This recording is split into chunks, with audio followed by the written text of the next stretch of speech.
Hello, listeners. I am Rahul Abhyankar, your host. Welcome to Product Leader's Journey. In today's episode, we talk about B2B product marketing, sales enablement, and AI with Lara Shackelford. Lara is a chief marketing officer many times over and has led marketing teams at Oracle, Intel, Datastax, Looker, and she has also led global demand generation at Microsoft. Currently, Lara is Senior Vice President of Marketing at iCapital. In today's episode, Lara talks about how the B2B buying experience has changed, what's a good blueprint for sales training, coming up with good ROI analysis, and how to assess the ROI of AI, and what is a good partnership between product marketing, product, and sales teams looks like, and a lot more. David Packard, the co founder of HP, is believed to have said, marketing is too important to be left to the marketing department. So I wanted to see what Lara has to say about that. Enjoy listening. Lara, welcome to Product Leader's Journey. I'm really excited to have you on the show. Thank you. I'm thrilled to be here. I want to start off with this quote about marketing that is attributed to David Packard, the co founder of HP. The quote goes, marketing is too important to be left to the marketing department. So I just want to get your reaction to that. Okay, so when I was at Microsoft and we were doing a lot of diversity and inclusion, one of our core tenets was assume positive intent. And I'm going to assume positive intent in the quote that you cannot have marketing in isolation. Any marketing team that is working in isolation is failing the company. You have to have strong interlock. And I know you as a leader in product management, you will have had this throughout your career with product marketing. You have to have that partnership with product, sales, and across the organization. Anyone who touches a customer or finance being another example, right? Where the CFO has to be a very strong partner to the CMO. So I'm going to assume that it's because marketing cannot exist and drive the impact it needs to in isolation. I love that, assuming positive intent. And really, if you break down that quote, it's saying two things. One is marketing is extremely important. And it's not just the job of the marketing department to do marketing. That's right. And so I think, that's beautiful. Given the way in which technology is changing the industry, how is the role of marketing changing, and maybe even how is the CMO role changing within B2B at least? A question that a lot of people ask CMOs is, well, what type of CMO are you? And they want you to answer one of three buckets. They want you to say, I'm a product marketing CMO, I'm a brand CMO, or I'm a demand gen CMO. And they want to know that, that's the strength that you're going to lead with in marketing. And right now, in an economy like this, guess what the number one CMO preference is? Demand gen. In the economy that we just came out of, where things were a little bit more robust and, buoyant, the CMO type people wanted was product marketing because they wanted people more focused on positioning for the fast growth. And unfortunately, not enough people get and value brand. The role of AI to marketing is essential. Technology is not strategy. So I'm not saying you just want a giant MarTech stack for the sake of having a lot of technology, but a very good demand generation strategy is using AI to measure all the ways and to facilitate all these different touch points with customers. It's helping product marketing to actually learn from how the message is resonating in real time because you can monitor conversations that sellers have and get feedback that way.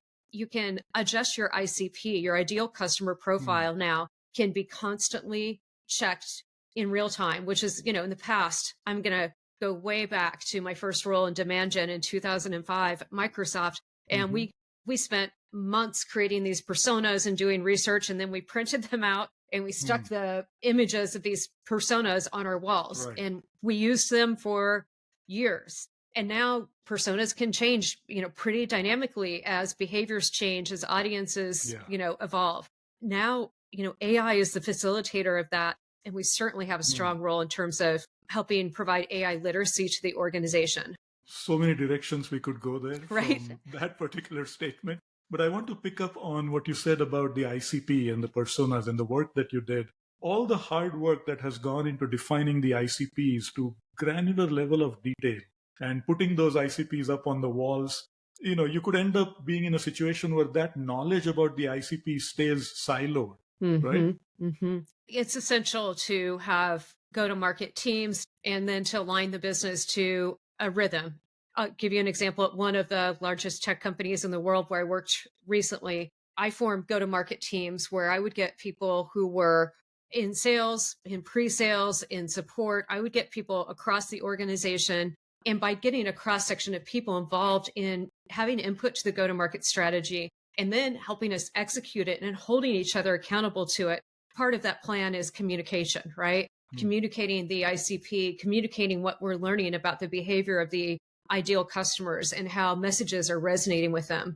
One way that you do that is through a really strong go-to-market team in motion where you've laid out communication plans for them and they're communicating back to their organizations. And then another way is through modern sales enablement. Okay, I have to give you this other example.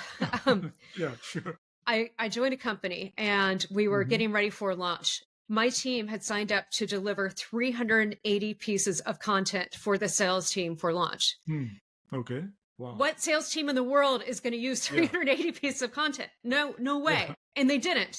But, there was we might need this and we might need that. So we'll just produce it all. That's not the way that it works at all. We all know the way we consume information today is in small bursts. It's okay to have a lot of mini videos, small training videos that are 2 minutes and you're giving to people weekly, but we don't need 380 white papers or, that kind of rich content.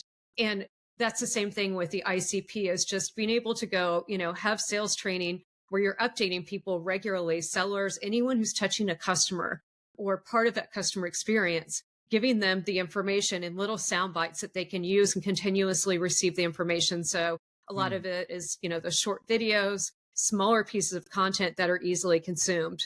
That all goes into a well thought out sales enablement strategy. And then, of course, the underlying technology. You mentioned earlier about our styles of communication and consuming information have changed. What are you seeing in terms of how has communicating with customers changed? How has buying decisions changed? Buyers changed? Share with us about what you are seeing. The whole buying experience for B2B has changed fundamentally. A typical B2B buying committee used to be somewhere around 7 people. Now, a typical B2B buying committee is 12, and that's on the low end, 12 up to 25 people. So many people touch an opportunity, even small opportunities. If you think about the different people that are a part of a customer experience where, you're selling to one department of an organization, but all of these other groups get involved in some way. That's been a major shift is the breadth of the buying committee today. Long ago, we were shocked to learn that people who purchase don't come to the company until they're about kind of 30% of the way through the buying process. This is long ago. Now, I don't know what the stat is. I actually made a note to look it up today, but I want to say it's somewhere around 92%. Don't hold me to it. Most people do not go to a vendor until they are pretty sure they want to buy from that vendor. No one wants to be marketed to. No one wants to be sold to. Now we can get the information we need by going to Perplexity. We can go to LinkedIn. We can ask our contacts, which is a huge source. And then we can go to Perplexity and ask for the external validation that we're looking for. It's just the need to go to a company has changed. And then the complexity of the people buying at the company and then the timing when buyers go to the company. So it's changed for marketers where we have to be smart and figure out where to meet prospects and customers where they are. So we should be authentically engaging versus trying to market at them. That's interesting that a lot of the buying decision has happened without even before the first contact with the vendor. Right. Think about the last purchase you made. I never want to have to contact the company. I don't want to have any interaction with them. Whether I'm buying a tool for 10 people or eventually, 500 people, the less I can have to deal with the company, the better. Our approach has completely changed. And I think what that does is, it places an importance on messaging and communicating that value proposition very crisply and effectively. In the age of AI, you can feed Copilot a document and say, give me the 500-word version of this or give me the 50-word version of this. What are you seeing in terms of how product teams are facing this challenge of how do they ensure that their value proposition is communicated effectively? It is at the same time easier and more complex than it ever has been. And of course, the easier part is the one you just mentioned, where in theory, you can just throw things into Gen AI and it'll give you the answer. We both know that's the approach that will not win. It will fail for companies because it's not authentic. And you can start to peruse an article and you know when it's not authentic and when it's not someone's real voice. And AI can help a lot. I know several CMOs who've said the mandate for my team is no more first drafts. The first draft should come out of Gen AI and then you tweak it to sound like your voice. I also know people who do the opposite of give the Gen AI tool your rough draft. But either way, if you're using Gen AI, it should be learning from your voice, right? So it's getting smarter and smarter to where the content that it can help you create can be authentic in your voice. But I guess that comes down to being smart about how you use Gen AI tools, understanding marketing well enough to understand how LLMs are built, the way that they work. And also you have to understand marketing and be able to push back and get the right responses. That's a huge piece of it. And then in terms of getting that content out then to the right places, again, I don't want to sound like every answer is AI. It's not, but it's really being smart about the touch points that you create with these customers and prospects is the other piece of it. Planning your engagement in a way that is well thought out through, an AI first strategy. Startup companies that you worked at, Datastax, Cassandra, and then Looker before the acquisition of Google. When we think about, early stage companies trying to get to product market fit, do you feel that marketing has a role to play in pre-product market fit? Absolutely. I'm going to tell you the worst failure that I've had in my career was joining a pre-product market fit company. But it's good because what I learned is that I am not that CMO or that marketing leader. There are marketing leaders who thrive with companies like that. They are really good at taking that ambiguity with customers. And you've got a few people in there, helping the product team to test hypotheses and try to figure out where's this message going to land? Hey, we did this with this customer. Can we call that a product now? Or what's missing to be able to call it a product offering? How do we package up use cases, which is, an essential for a prospect to be able to see themselves in the day-to-day use of that product? How do we do that when we don't exactly know what the product is that someone's going to be using? So there's this nuance of crafting the use case of what you think it should be while you figure out, how the customers use it today versus how they should be able to use it in the future. And there are great, great marketers for those types of companies. It's just, I think the big thing is knowing who you are as a person, knowing who you are as a marketer, and finding that spot for yourself. Yeah, and there is an element of iteration because the product itself is iterating rapidly to find that fit with the market and the customer use cases that make it, that are repeatable. And so the messaging and the communication has to also iterate along with it. And that's right. Agility is extremely important. Absolutely. When you were working on these products, marketing for Cassandra or marketing for Looker and then BigQuery with Google, Microsoft, Intel, all very foundational platform level technologies. So how technical did you have to get? How did you achieve that technical proficiency? And what's your advice for how product marketers can achieve that, become more technical and credible? At Oracle, I made a switch. I wanted to pivot my career from fashion design, where I was working at Levi Strauss in San Francisco, to tech. And after 3 years in the fashion design team at Levi's, I found I had to start over at the beginning to get into tech.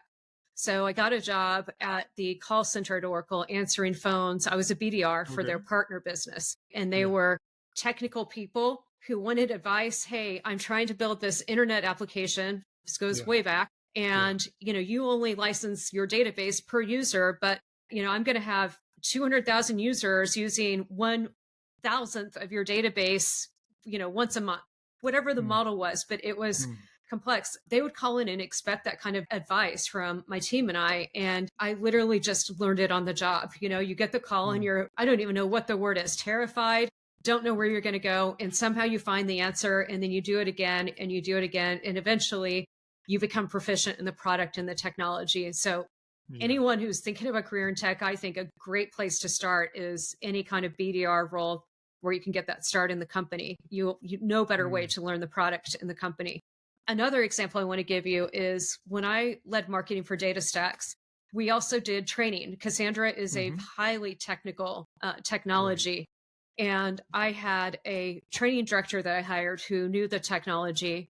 And then I had a team of folks who were creating the training content. We also had the head of the Apache Cassandra, open source community, was the co-founder of Datastax. And he was coming to me and saying, page 13 of the training manual is wrong. I couldn't agree with him and say, you're right, let me fix that and make sure we get it right in the future with my team. Or you're wrong, and here's why, here's another point of view. And I never, of course, got to the level of confidence with Cassandra that he did. That would take an entire different career pivot for me. But I did get to the point where I learned Cassandra well enough to be able to say, yes, what you're saying is right. We have some learning to do on my team. We're going to take that away, or to be able to push back.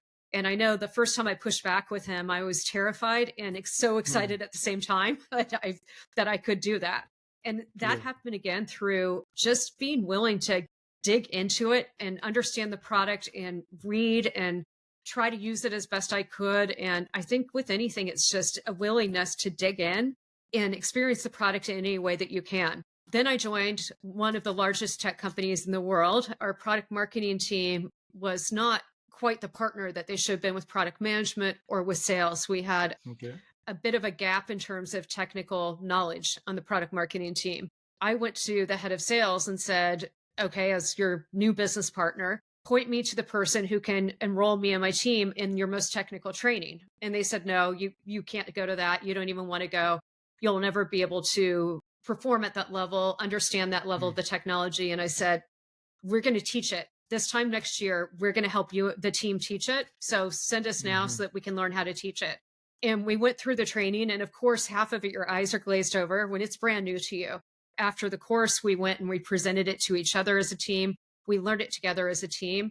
And as a leader, by the way, I think it's important that your team sees you doing it too, right? I'm not just handing it off or expecting something of them that I won't do. And then eventually the next year, we were co-teachers of those courses with the technical folks. Nice. We were expected to, have that level of knowledge that we could add value and make the training much better that year than it had been the year before. And as a result, our head of sales came to me and said, I would not be able to make it through this time. It was exceptionally challenging time in the economy for that company particularly.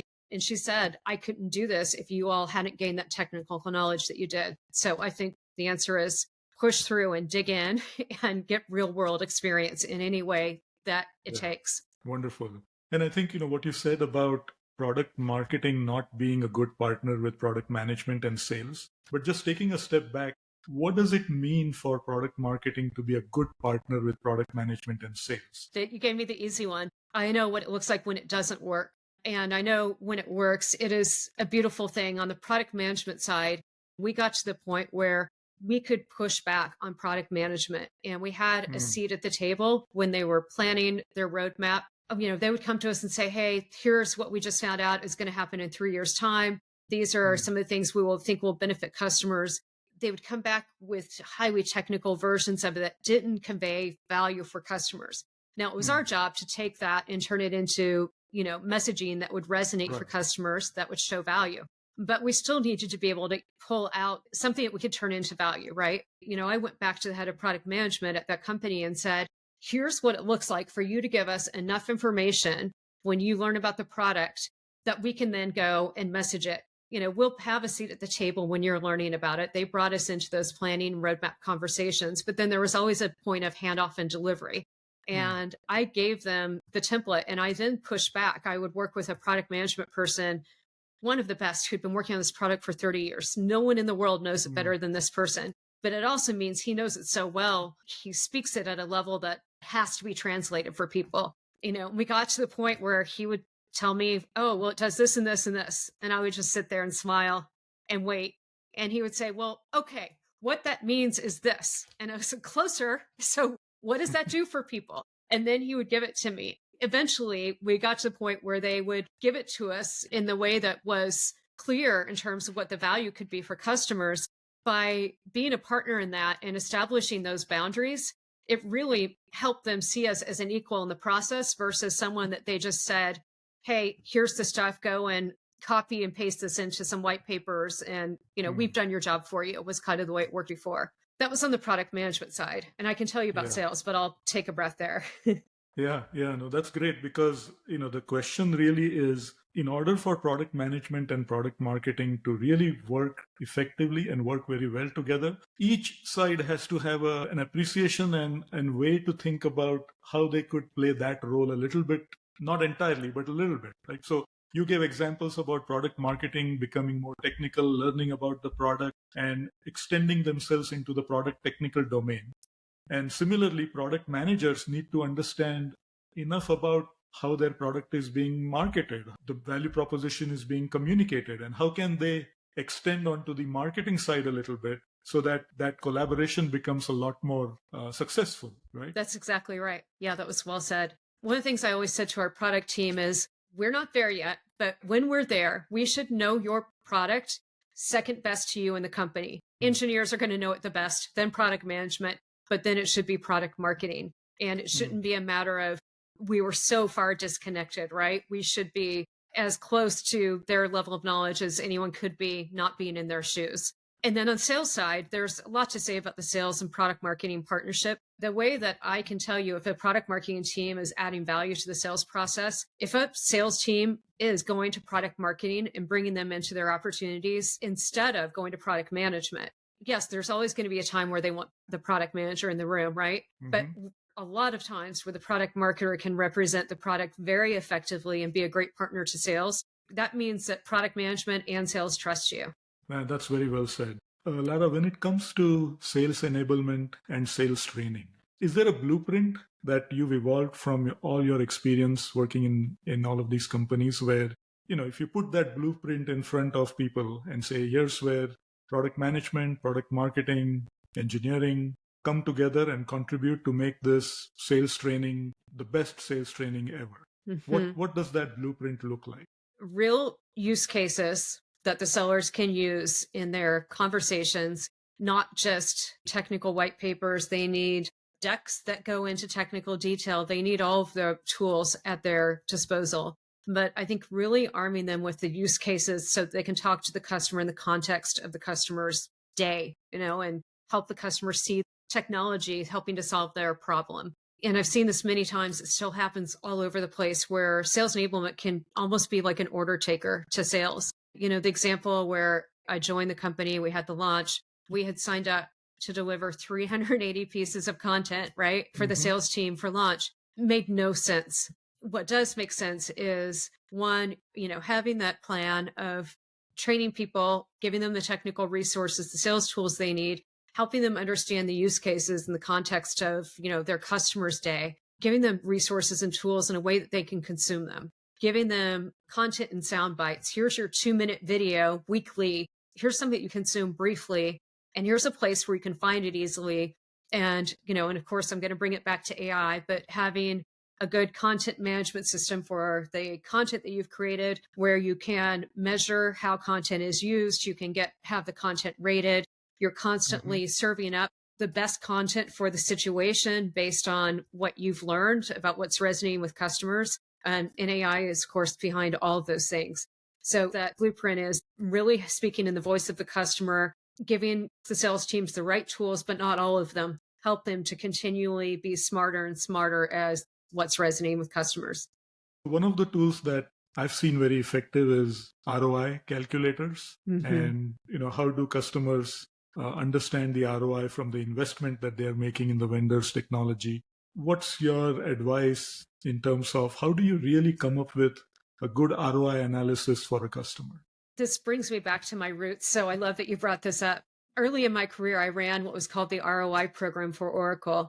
Part of my job was to sell the C-level executives at Oracle's top customers. I think it was the CTO at JP Morgan at the time, as an example, or the VP of IT at MasterCard as two examples.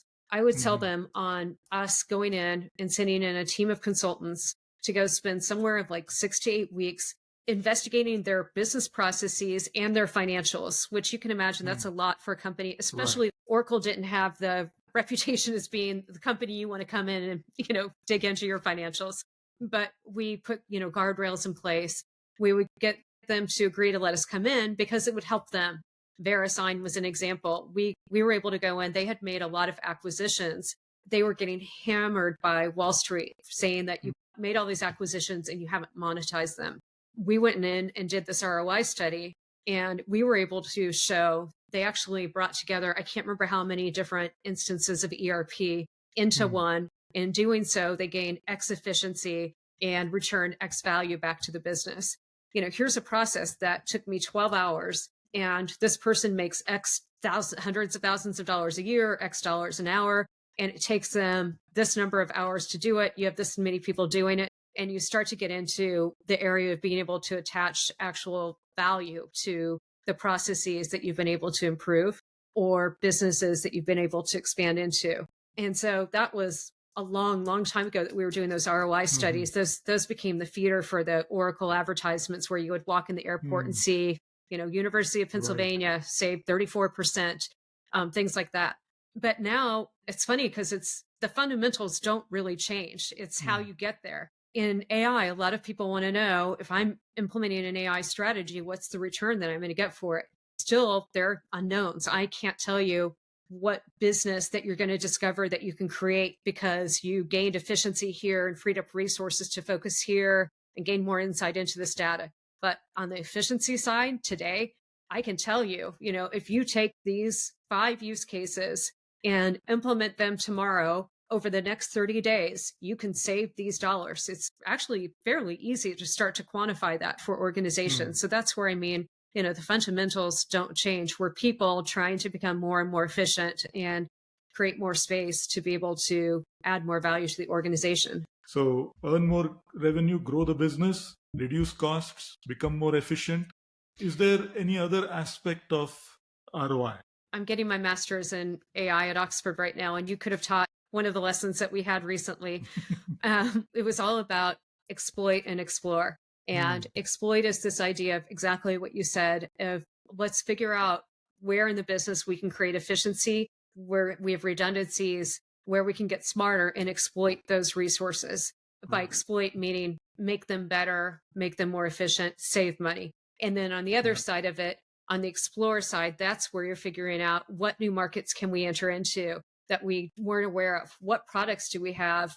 We have all this new data that we didn't have before. Can we turn that into an offering for someone? Because data is always so valuable, right? But that's on the explore side of it. So I like to think of that as that exploit and explore framework. It's the moving into new markets. And then the next level of it is, true innovations where you come up with new products, new offerings. And I guess in each of those cases, what's really important is understanding the use cases that really contribute to those explore and exploit scenarios. And then once you understand those use cases, then digging into what are the variables that get impacted by the product. We are saving so many hours of labor, or we are, creating a complete new segment to go after. And so those use cases really become important to understand within the exploit and explore framework, right? It so much comes down to use cases. Agreed. Lara, you mentioned technology. How do product teams understand the marketing stack that their product is going to become a part of? Yeah, you hit on a topic that is near and dear to my heart because I did spend a few years at Marketo. I implemented my first marketing automation system in 2009. I've sat at countless tables where we figured out this is going to be our lead scoring model. And the funny thing is you use data to inform your lead scoring model, but you're still putting qualitative measures trying to come up with this lead scoring framework where you would say, oh, if you download a white paper, you get a 0.5 point. And if you go to a webinar, you get 3 points, right? You're still trying to attach this value to come up with a score that is going to lead to an MQL. That whole process was built for amazingly good reasons, but I think it broke a lot of the relationship between sales and marketing because you wound up with this world where marketing would say, okay, do this many webinars, these are the white papers, these are the ebooks, on and on. They all have this much value. So that'll generate this many MQLs. And then sales should be able to convert this % of them. And sales, here's the handshake. We're going to hand you X number of MQLs, right? I had a chief revenue officer joined a unicorn startup. They were, I don't know, probably 300 million in revenue at the time. This is about 1.5 years ago. And he said, Lara, what is going on? I just had the best quarter in the history of the company in terms of marketing performance, and the pipeline that they generated and impact to the company. They're all celebrating. And he said, at the same time, we just had the worst quarter in the history of the company in terms of revenue. And that's exactly what we created with this MQL, sales handoff. So I'm at Microsoft and I'm running demand gen for the Americas, which you can imagine it's a lot of MQLs. Yeah, right. The leaders of each of the regions, very senior level people, wanted to know what the number of MQLs were that this demand gen center generated for their region. And then the CMOs for each of those regions and then CMOs of the countries really wanted to know the number of MQLs so that they could tell their, the head of that business unit, here's what marketing did for you. And hey, there's a global budget, here's my local budget, and combined, we did this for you. But it just led to a lot of MQL counting, a lot of people trying to go, well, it was kind of looking this way, right? Who's responsible for where the business is? And what we did was something drastic. And we got our CMO and our head of sales to agree. We were cut off access for the organization to MQLs. And you can imagine the stunned silence of an organization that they were used to going and looking every day. How many MQLs did we get? And there were people who could go back. They'd figured out how to reverse engineer and pull the MQLs. They found a way to get to them where we would be working them and nurturing them. And we had SDRs following up, but they would find a way to go to them directly and kind of do marketing and sales to them that it was counter to what we were doing. And so we finally just shut off, like I said, the access. And there was so much terror in the organization. Specifically, one of the CMOs called and said, Lara, I need you to come into my market and meet with the head of the business unit and explain to them, because right now they don't understand why I'm sitting here in region with 50 people reporting to me and they can't see how many MQLs were generated. So they don't know my value. So we cut it off though. We gave them a new tool called Marketing Engagement Index. And this index looked at not just next likely purchase. It wasn't just predicted based on past behavior. It looked at market factors. It looked at account behaviors and brought it all together. And this marketing engagement index is what we gave the organization instead. And so we trained, I sat down with the country leader that I mentioned and said, no, you're not going to see your MQLs because those added no value to you. Now you get to see something you never saw before. You can see in this example where healthcare usually has this buying cycle this time of year. And look, it's lit up 3 months earlier than it normally would be for this product area. Something's going on. Now your marketing leader can go and add maybe some events that they do for that industry to try to get to them faster than they normally would and have a higher touch. Whereas maybe they would have done an event series in 6 months from then. They could see these indicators that they've never seen before. And we got so much better as a sales and marketing organization because we were both working from one place. We were both working from that engagement index. And I think that's a great example of an index or an indicator or a metric that is of shared value or across different organizations rather than one organization optimizing for MQLs and claiming success, but that doesn't necessarily contribute to the success of another organization. Right. So it's important to have that handshake and the set of indicators that are common definitions of success. Exactly. And I'll tell you, the product team loved it too, because I just mentioned an industry, but the same thing with product where you could say, wow, Azure, we were expecting to sell Azure in this region, to these mid-sized customers at this rate, but something is happening in the market, right? We're seeing that people are buying more. The percent is higher than we expected. What's going on?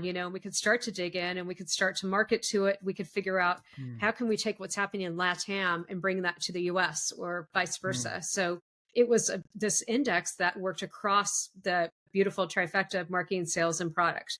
Yeah, this is I love marketing as a topic because it has so many different aspects that are so interesting to go deep into. When was the time you said you transitioned from fashion design into tech?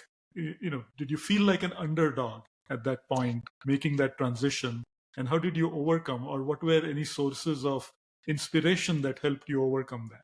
Yeah, even from a young age, I've always loved the underdog story. Actually, my mom worked her way, got a scholarship to college. She did it all and she did it on her own. And I think that's part of where I've learned that beautiful underdog story of how you can push against any barriers. if we're fortunate enough to be free and we wake up and we can breathe air, we can do things. Growing up, she gave me the collected works of Maya Angelou.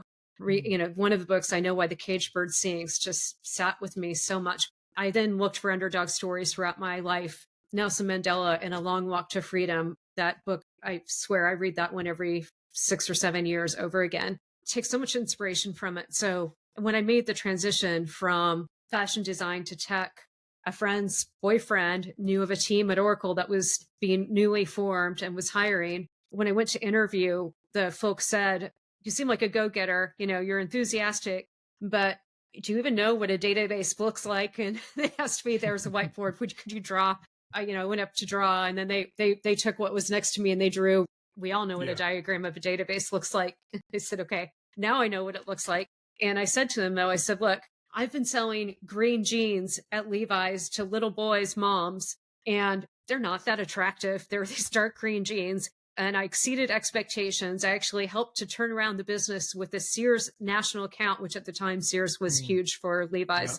And I said, if I can sell green jeans to little boys' moms, I promise you I can sell databases to people who actually already know they want databases and need them to run their business.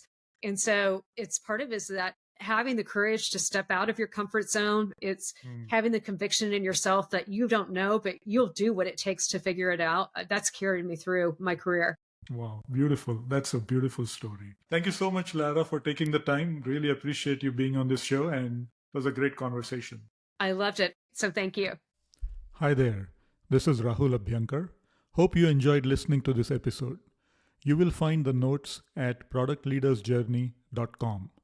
Subscribe to the podcast, and if you like it, share it with your friends and colleagues. See you soon.